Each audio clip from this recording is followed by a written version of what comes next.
Je vais faire quelques annonces. Aujourd'hui, le 17e dimanche après la Pentecôte,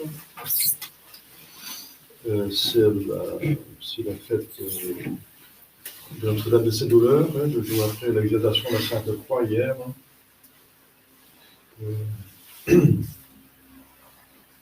Mais la Sainte Vierge va céder la place à dimanche, qui est voué à notre Seigneur. Demain, Saint Corneille, pape, et Saint Cyprien, évêque, et tous les deux martyrs. Avec la mémoire de Saint Euphémie, Lucie et Géminien, encore martyrs. Mardi de la Férie, mémoire de l'impression des stigmates de Saint François en 1224. Mercredi des 4 temps de septembre, ou de l'automne, on prie pour les bénédictions pour la nouvelle saison, les bénédictions temporelles et spirituelles.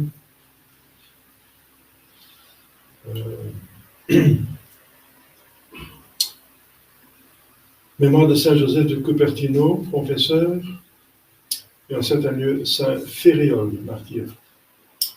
Jeudi 5 janvier, évêque et ses compagnons martyrs. Et c'est aussi l'anniversaire de l'apparition de Notre-Dame à la Salette en 1846, où elle a dit Rome perdra la foi et deviendra le siège de l'Antichrist. Et on constate. Vendredi des 4 temps, mémoire de Saint Eustache et ses compagnons, martyrs. Et samedi, encore des 4 temps, mais c'est la fête de Saint Matthieu, apôtre évangéliste. Donc les 4 temps vont en mémoire à la messe. C'est la messe de Saint Matthieu qui prend le dessus. Dimanche prochain, le 18e dimanche après la Pentecôte.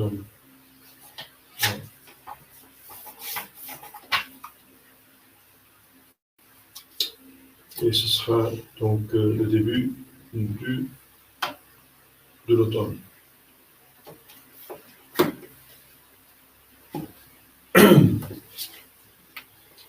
Au nom du Père et du Fils et du Saint-Esprit. Chers fidèles, nous connaissons cette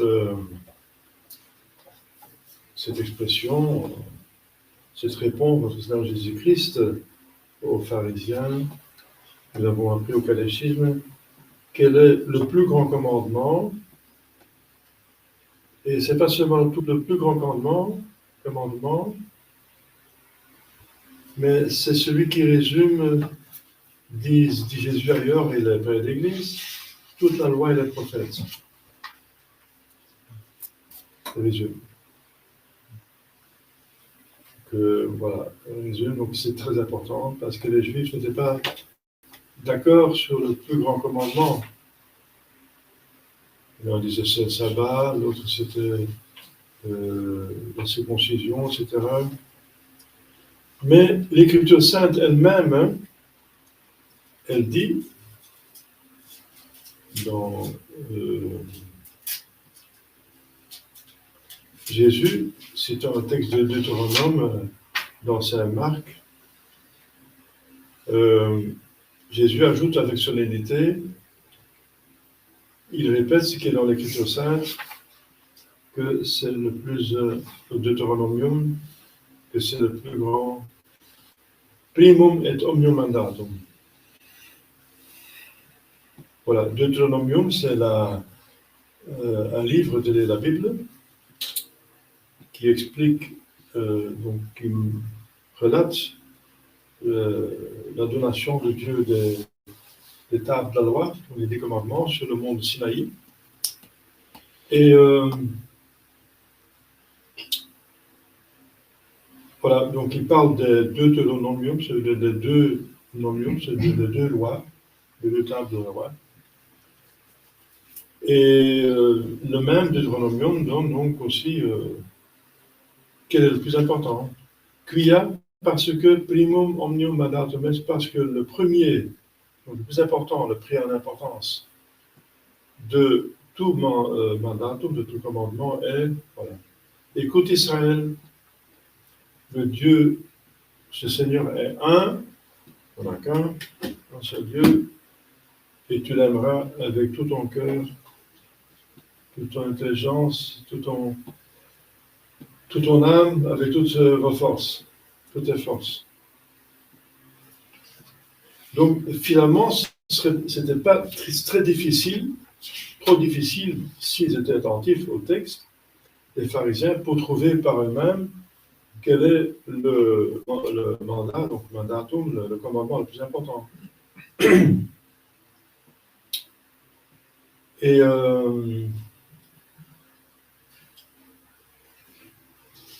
dans Saint Marc, on voit aussi que ce pharisien qui était le plus docte, n'est-ce pas? Parce que c'était 2 jours après son entrée triomphale à Jérusalem, n'est-ce pas, le jour des rameaux. Et quelques jours après, il sera crucifié. Donc c'est quelques jours après que l'on reconnaît comme fils de David, ça veut dire Messie. Et quelques jours avant qu'ils vont le tuer. C'est ça le paradoxe, n'est-ce pas, de ce peuple. Le peuple était plutôt de bonne volonté, le suivait, était reconnaissant, le suivait même dans le désert, mais les chefs étaient corrompus, étaient mauvais, étaient méchants, n'est-ce pas, étaient égocentristes, ils pensaient qu'à eux-mêmes, à leur pouvoir, leur richesse, leur honneur, et ils sacrifiaient tout sur cet autel-là. Même le bien du peuple. Alors, pour nous, c'est donc très important de savoir, et on sait le jeune âge, pour nous c'est facile, pour eux, ce n'était pas tellement évident. Et aimer Dieu, c'est faire sa volonté. C'est faire sa volonté parce qu'on sait, en faisant sa volonté, qu'on fait comme lui. Parce que le Fils et le Saint-Esprit font la volonté du Père. En Dieu, c'est la vie de Dieu, n'est-ce pas? Et ça donne l'unisson, l'unité de la volonté. Ça unit les cœurs, disons, les volontés, donc c'est un signe d'amour. L'amour uni, donc faire la même chose, ça unit la volonté. Et aussi l'intelligence, puisque on agit en pensant ce qu'on fait, n'est-ce pas? Donc Dieu est amour et Dieu, disons, est aussi obéissance. Jésus dit, je ne fais que les œuvres de mon Père, et je vous enverrai l'Esprit Saint qui va vous rappeler tout ce que je vous ai enseigné. Donc il y a une obéissance divine, impeccable en Dieu, n'est-ce pas? Qui n'est pas tout humiliant, parce que le Fils et le Saint-Esprit ne sont pas moindres Dieu que le Père. Vous voyez comme l'obéissance n'avilit pas, mais élève plutôt. Nous, elle élève jusqu'au ciel. Eh bien, obéir Dieu, c'est l'aimer. L'aimer avec tout son cœur, toute son intelligence, avec toutes ses forces. Eh bien, avec son intelligence, c'est le comprendre, de rappeler son catéchisme, de ce qu'on a appris, d'approfondir, de faire des lectures, de méditer, de penser à lui, la présence de divine pendant la journée, qui nous empêche de pécher et qui nous stimule de faire le bien. Dieu nous voit nos pensées, il sait tout ce que nous faisons. Et voilà, donc, c'est penser à lui, mais ensuite, l'aimer avec sa volonté, c'est chercher à faire sa volonté, tout le temps, parce qu'on sait que ça fait du bien. C'est le but de notre vie, ça nous donne le ciel, et sur terre, ça donne le nécessaire. Parce que, bon, c'est quand même inquiétant, façon de parler, parce qu'on ne veut pas s'inquiéter de Jésus, mais quand même, c'est quand même alertant, disons, que Medvedev, qui est le président russe, il a dit que la Bretagne peut disparaître dans les vagues facilement. Hein. que la Bretagne pourrait disparaître dans les vagues. C'est curieux parce que ça correspond exactement à ce que dit le prophète Irmaïa dans les années 50.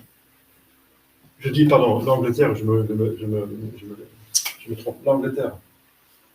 L'île de l'Angleterre pourrait submerger dans les vagues. Et c'est exactement ce que Irmaïa a dit, que l'Angleterre va se submerger par une bombe atomique qui va être jetée dans la mer du Nord. Ce que ce prophète et tout ce qu'il a dit est réalisé finalement. Eh bien, ce qu'il a dit, ça va dans ce sens. Hein. Ils ont cette bombe, il s'appelle Poseidon, qui est voilà. Donc c'est quand même voilà, ça va dans le mauvais. Ça va donc on est pas très loin d'une guerre en Europe, une autre guerre, parce qu'il y a déjà la guerre en Europe, parce que l'Ukraine appartient à l'Europe. Mais on n'est pas très loin d'une guerre qui va beaucoup plus loin, qui va se déplacer vers l'ouest. Et surtout, une autre chose qui est inquiétante, enfin, qui est alarmant, c'est que effectivement, maintenant, la Hollande a envoyé des F-16, des raquettes à l'Ukraine et a permis qu'ils sont employés pour être jetés dans le terrain russe de centaines de kilomètres. Et les Russes ont dit, si vous faites ça, c'est une déclaration de guerre. De ceux qui ont donné ces raquettes. Et c'est la Hollande a donné maintenant ces raquettes, donné la permission de les utiliser. Donc ça va vraiment dans le mauvais sens. Alors, voilà. Donc si on fait la volonté de Dieu, on a la certitude du bonheur éternel. Il n'y a rien de fondamental de mal, fondamentalement mal qui peut nous arriver. Le plus grand mal, c'est le péché mortel. On risque de se damner et d'être malheureux pour une éternité. Mais vous avez toutes les occasions de vous mettre en état de grâce. Et voilà, et sur l'état de grâce, on peut compter sur Dieu, n'est-ce pas? On prie, on peut compter sur lui pour le bonheur pour le quoi nous sommes faits pour l'éternité. Et sur terre, nous serons aidés pour le nécessaire.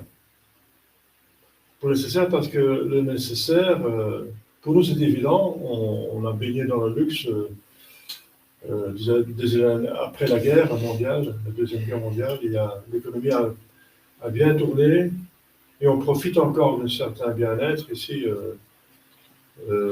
quoique maintenant ça commence à diminuer de plus en plus, mais ça va encore, on n'a pas encore la famine, etc. Mais ça pourrait, s'il y a une guerre, ça pourrait aller très mal, et voilà. Le bon Dieu vous garantit du nécessaire. Et du coup, le nécessaire, ça devient important, c'est plus évident. Nous avons le nécessaire en ce moment. Enfin, plus ou moins, on ne baigne pas dans le luxe, c'est fini. Les années 60, 70 sont finies, mais on a encore ce qu'il faut. Mais si le nécessaire commence à manquer, ça devient grave, n'est-ce pas? Eh bien, pour ceux qui sont en terre de grâce, si on cherche la volonté de Dieu, lui, il va prendre soin de nos affaires, comme je dis souvent, n'est-ce pas? C'est dans l'Écriture sainte, cherchez le royaume de Dieu, et tout vous sera donné en surcroît. Voilà. Donc, aimer le bon Dieu, ça nous fait du bien. Ça fait du bien au bon Dieu, quoi qu'on ne peut pas ajouter à son bonheur, mais ça augmente la gloire de Dieu sur terre. Et ça, c'est bien. Mais faire du bien au bon Dieu, ça veut dire à sa gloire, c'est nous faire du bien finalement en nous-mêmes, parce que la gloire de Dieu, c'est juste de nous faire du bien. La gloire, c'est quoi? C'est la connaissance publique de l'excellence de sa bonté. L'excellence de sa bonté se manifeste dans ces bontés qu'il a manifestées parmi nous, qui sont les motifs de l'aimer. Nous sommes créés par lui, il prend soin de nous, c'est la providence dont je viens de parler. Il nous a donné la rédemption, la rémission des péchés, il nous organise un ciel pour l'éternité. Voilà. Alors, Il est infiniment aimable quand même. Sans lui, nous n'existons pas, nous n'avons pas de corps, nous n'avons pas d'âme, nous n'avons pas des yeux, pas des oreilles, nous n'avons pas de maison, nous n'avons pas de santé, nous n'avons pas des proches, nous n'avons pas des amis, nous n'avons pas de cœur pour aimer, nous n'avons pas les sens extérieurs ni intérieurs, on n'a rien, rien. On n'a pas une vue, on n'a pas de vision pour l'éternité. Sans lui, on n'a rien, quoi. Rien, on n'est rien sans lui. Donc, quel motif infini pour l'aimer? Pour l'aimer. Donc, on aime quelqu'un qui nous fait du bien, n'est-ce pas? Et quel bien il nous fait. Voilà, et ça, c'est le plus grand commandement. Ça veut dire que c'est un effort à faire, soutenu par la grâce. Ça ne va pas tout seul. Ça va tout seul dans ce sens quand même, d'une certaine façon, que même Aristote, le grand philosophe, il a vu que l'homme aime Dieu de nature, pour ces raisons que je viens de dire. Tout le monde peut savoir qu'il est créé, et qu'on aime forcément, automatiquement, celui qui nous fait du bien. Mais il y a le mal qui s'introduit pour corrompre cet amour de Dieu. Ça, c'est le péché, comme vous savez, malheureusement.